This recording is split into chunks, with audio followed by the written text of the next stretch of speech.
தூத்துக்குடியில் போலீசார் விசாரணைக்கு அழைத்து செல்லப்பட்ட இளைஞர் பலத்த காயமடைந்து மருத்துவமனையில் உயிரிழந்தார். இந்நிலையில் தென்பாகம் காவல் நிலையத்தில் அருணாச்சலம் அடித்துக் கொல்லப்பட்டதாக உறவினர்கள் அளித்த புகாரின் பேரில் நீதிபதி தற்பொழுது நேரில் விசாரணை மேற்கொண்டு வருகிறார். சட்டவிரோதமாக மது விற்பனை செய்ததாக கூறி 17ஆம் தேதி காலையில் அருணாச்சலத்தை போலீசார் கைது செய்திருந்தனர். இதை பற்றின மேலும் விவரங்களை எமது செய்தியாளர் முத்துமோகன் வழங்க கேட்கலாம். முத்துமோகன், வணக்கம். விவரங்கள் என்ன பகிரலாம்? வணக்கம் தேவிகா.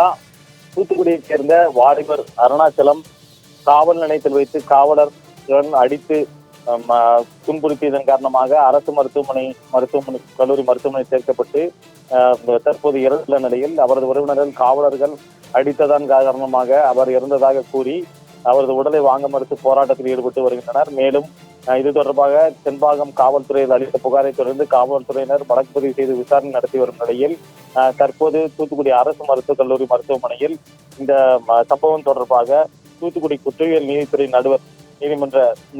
நடுவர் விஜயராஜ் அவரது அருணாச்சலத்தை உறவினரிடம் விசாரணை நடத்தி வருகிறார். தூத்துக்குடி அமுதாநகர் பகுதியைச் சேர்ந்தவர் வாலிபர் அருணாச்சலம். இவர் சட்டவிரோத மது விற்பனையில் ஈடுபட்டதாக கடந்த 17ஆம் தேதி தென்பாகம் காவல் நிலையத்தைச் சேர்ந்த 4 காவலர்கள் அவரை கைது செய்து 120 மதுபாட்டிலுடன் காவல் நிலையத்திற்கு அழைத்து சென்று அவர் மீது வழக்கு பதிவு செய்துள்ளனர். பின்னர் இந்த வழக்கு தொடர்பாக அவரை நீதிமன்றத்தில் ஆஜர்படுத்துவதற்காக தூத்துக்குடி அரசு மருத்துவக் கல்லூரி மருத்துவமனைக்கு அழைத்து சென்று டாக்டர்களிடம் உடல் தகுதி சார்ந்து பெற்று பின்னர் காவல் நிலையம் அழைத்து வந்து காவல் நிலையத்தில் மற்ற நபர் இதுபோன்று கைது செய்யப்பட்ட மற்ற நபர்களுடன் அங்கே உள்ள சிறையில் அடைத்து வைத்துள்ளனர். அப்போது திடீரென்று நன்றாக காவல்துறையினர் காவல் நிலையம் அழைத்து வந்து அவரை சோதனை செய்த போது நன்றாக இருந்த அருணாச்சலம் திடீரென அவருக்கு வலிப்பு ஏற்பட்டு கீழே மயங்கி விழுந்ததாக கூறப்படுகிறது. இதைத் தொடர்ந்து அவருக்கு உடலில் காயம் ஏற்பட்டதை தொடர்ந்து காவல்துறையினர் அவரை உடனடியாக தூத்துக்குடி அரசு மருத்துவக் கல்லூரி மருத்துவமனையில் சிகிச்சைக்காக சேர்த்துள்ளனர்.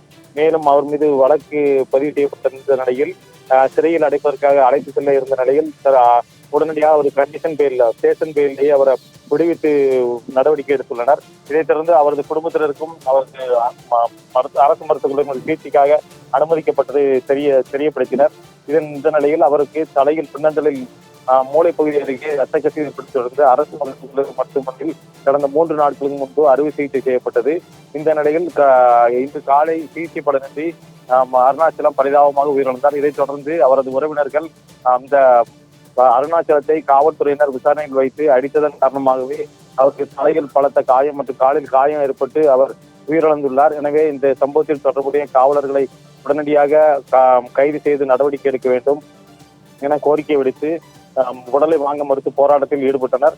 இதைத் தொடர்ந்து அருணாச்சலின் தந்தை நாகராஜ் தூத்துக்குடி தென்பாகம் காவல் நிலையத்தில் இது தொடர்பாக புகார் மனுவிட்டார். இதைத் தொடர்ந்து காவல்துறை சந்தேக மரணம் என்ற அடிப்படையில் வழக்கு பதிவு செய்து உள்ளனர். இதைத் தொடர்ந்து இந்த சம்பவம் தொடர்பாக உடலை வாங்க மறுத்து போராட்டத்தில் ஈடுபடும் அருணாச்சலத்தின் உறவினர்கள் தூத்துக்குடி மாவட்ட ஆட்சியர் மற்றும் தூத்துக்குடி மாவட்ட காவல் கண்காணிப்பாளரை அணுகி இந்த சம்பவத்திற்கு காரணமான காவலர்கள் நடவடிக்கை எடுக்க வேண்டும். மேலும் இந்த சம்பவம் தொடர்பாக நீதித்துறை அதிபர் தலைமையில் விசாரணை நடத்த வேண்டும்.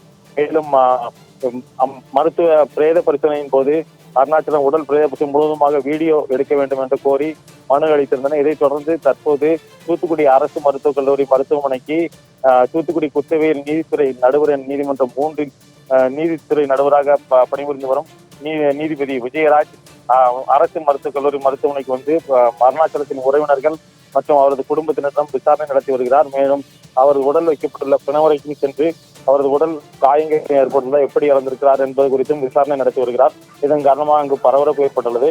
மேலும் அந்த பகுதியில் 100க்கும் மேற்பட்டவர் கூடியுள்ளதால் காவல்துறையினர் குவிக்கப்பட்டு உள்ளனர். மாலதி, விவரங்களை வழங்கியமைக்கு நன்றி முத்துமோகன்.